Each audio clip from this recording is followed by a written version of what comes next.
قد نرى تقلب وجهك في السماء فلنولينك قبلة ترضاها فول وجهك شطر المسجد الحرام فحيث ما كنتم فولوا وجوهكم شطره فإن الذين أوتوا الكتاب ليعلمون أنه الحق من ربهم وما الله بغافل عما يعملون. دا آیت د تلاوت په اعتبار باندې رسو دی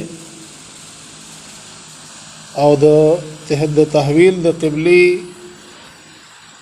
چې کوم حکم او په هغه اعتبار سره دا مخ کې دی.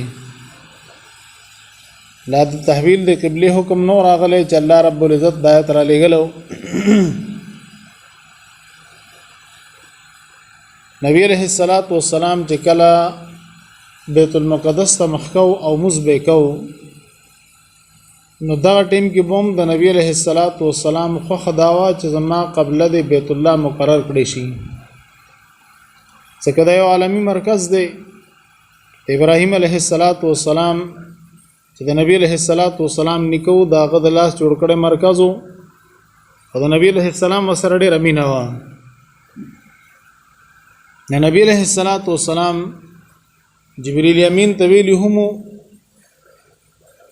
چې زما خو خدا ده چې زما قبله د بیت الله مقرر کړی شي. جبرئیل امین وی چې زما اختیار نشته ته د الله نه سوال وکړه او نبی علیہ الصلوۃ والسلام با سوال نکو د دې لپاره چې زما قبله د بیت الله شي خو خیدا وا نو بار بار به اسمان ته قتل په دې انتظار چې سټیم به وਹੀ راځي چې زما قبله بیت الله شي. الله رب العزت د رسول الله صلی الله علیه وسلم هغه کیفیت چې کوم په دغه ټیم کې وو هغه ذکر کړي.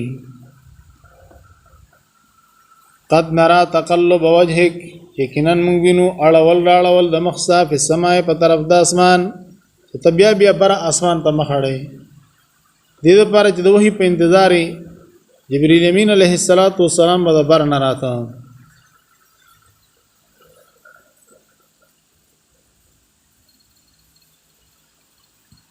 علماء کرام ذکر کوي دینه معلومیږي چې الله رب العزت بر دی.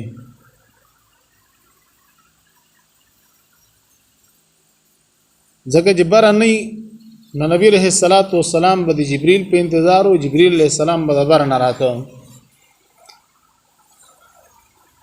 نو دا بازي خبرې جګیږي الله رب العزت نخکته د نبره نخي طرف ته نګس طرف ته نمخ کې نرسو نو دا بالکل د قران او د سنت خلاف دی. د دې معنا دا چې الله ډشته نه چې په جهات ستو کې نشته دی او بیا وي په مکان کې نشته دی لا مکان کې دی. لا مکان معنا چاړو ځای نه نو نش ځای ته دې سمانا شو چې وششته دی نه نو پاغي کې د الله رب العزت کې دوه سمانا ده.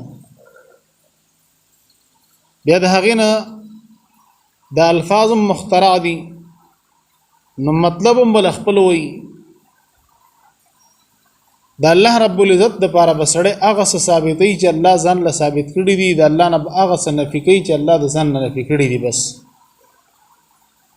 د خپل ځان نه دی کې بس وګته نه وي. قد نرى تقلب وجهك یقینا موږ اړول د مخستا په طرف د اسمان او دا ډیره اهم او ضروری مسله ده. د دې وجه امام ابو حنیفه رحمه الله د هغه نه د بوس شو چې وسړی په دین نه پويږي چې زما رب په عرش دی نو دا سړی مسلمان نه دی. تر دې وی کدا وی چې زما رب په عرش دی خو په دې نه پويګم چې د عرش کم ځای کې دی نو بیا مسلمان نه دی.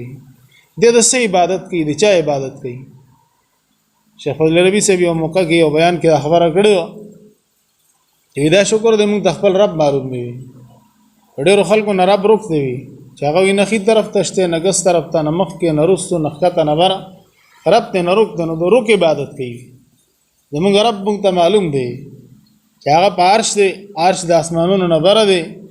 اوس د الله رب العزت پارش باندې کېدو باره کې هم چې خلک شکوک شبهات پیدا کوي چې عرش لوی دی ک الله لوی دی. دا خالص د کفر والا اعتراض دی د الله د ذات په باره کې چې عرش لوی دی ک الله رب العزت لوی دی. الله رب العزت ویلی دی ز په عرش هم بس کما یلی کو بشانی څنګه چې داغه شان سره مناسب ده الله په عرش دی، بس په دې به د مسلمان ایمانی. نور دا تپوسونه بنه کې چې عرش لوی دی که الله لوی دی، دا خبر خطا ده.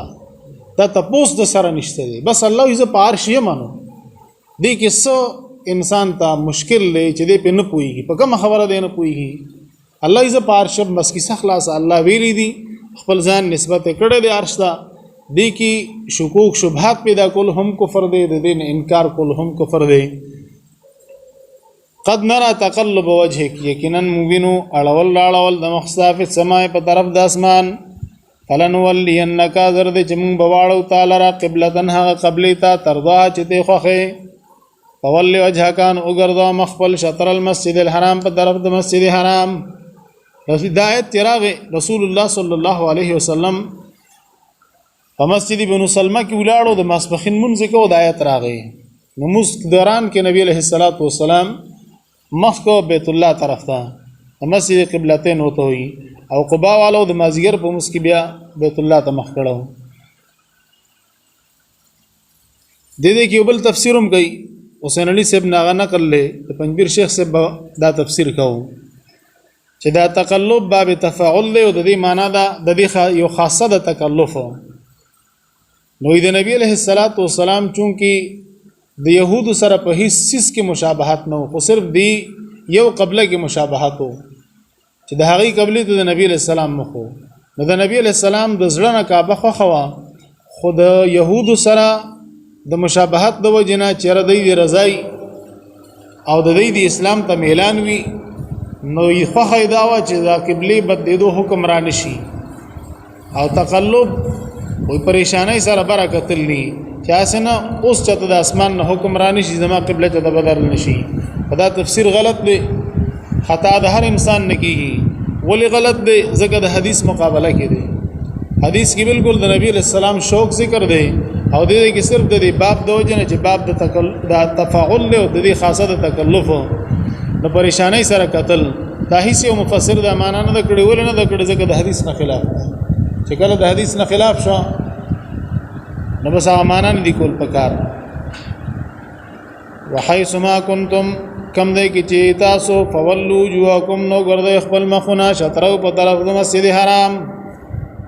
دا ټول امت ته حکم دی چې په هر دی کې په کم کې دا په هر دی کې او د هر ټیم موز دی بس مخ به بیت الله طرف ته راګرځئ، او دې دی کې شطرو په طرف داغي. کله سړی په مکه کې وي او بیت الله ښکاري، نه عین بیت الله ته مخ کول لازم دی، او چې کله د هغې نه بهر وي نو بس بیا د هغې په طرف باندې مخ کول دي. او دا په مانځه کې په عبادت کې دننه. وان الذین اوتوا الکتاب،